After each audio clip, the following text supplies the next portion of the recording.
You know I know.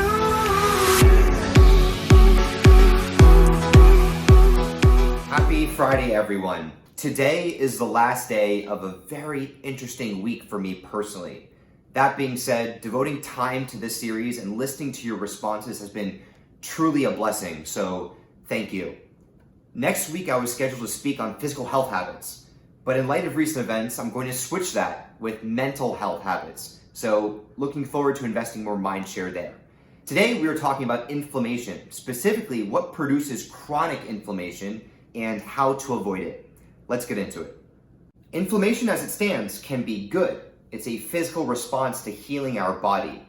If you ever get stung by a bee, the affected area can get red as white blood cells rush to the spot, increasing blood flow and sometimes leaking into the tissue, causing it to swell. That's acute inflammation and will occur over the course of a couple of hours, at most maybe a couple of days.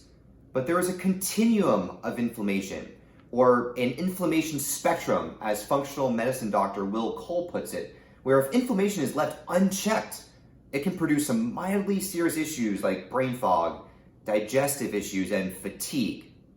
On the very wrong end of the spectrum, chronic inflammation can occur. This results in a prolonged, serious condition that is beyond that initial response to injury, like falling off of your skateboard, and rather can last years.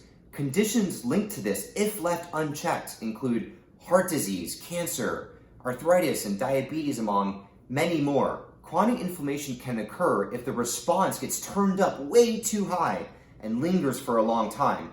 The immune response senses that something continues to be wrong with the body, setting white blood cells in perpetuity. When this happens, white blood cells may end up attacking nearby healthy tissues and organs. There are two things I've read that are serious contributors to chronic inflammation. The first is diet. As we've learned through this week and last, food fuels our cells.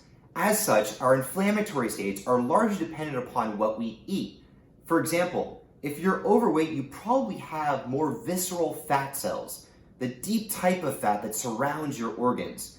Your immune system may see those cells as a continuous threat and attack them with white blood cells non-stop.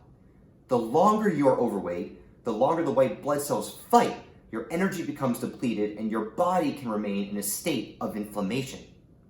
The second is stress. Our immune system is in constant conversation with our brain, our central nervous system, in the inflammatory response. When we go through psychological stress, our inflammatory mediators can become overexpressed, causing prolonged issues. This is a great segue to next week's topics on mental health habits. We want to decrease the stress on the body and find balance and equilibrium. And after this weekend, we have 1 week to go on the running and fundraiser portion of this series. I can't wait to wrap up and cannot wait to share where we stand on Monday. Have a wonderful weekend.